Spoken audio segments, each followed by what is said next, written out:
Туғандар, ассаламу алейкум. Біз бүгін Мандариндебіз. Монтажная улица 9 строение 1. Бұл жерде 7 дубан чайханасы ашылған. Тамақтары аябай адамды туғандар. Мен сіздерге сунуштаймын. Ушул видеоны таксистердің группасына жөнөтүп коюңуздар. Нан чай бесплатно, любой адамга бесплатно, жөн келген адамга деле бесплатно. 24 саат бой иштейт. Ушул жерден киребиз. Эшиктен киргенде эле мына 7 дубан деп жазылып турат.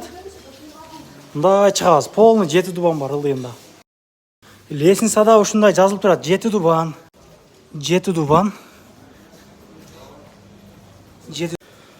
Мына 7 дубан. До конца барабыз. Бул жерде 7 дубан. 24 саат бой иштейт. Знактар менен келгенде мына 7 дубан ушул жерде жайгашкан. Тамактар аябай даамдуу. Мына номерлери агам кызматта, нан чай любой адамга бекер. Ход уборкадан чыгып келгиле, ход стройкадан келгиле бардыгы бекер.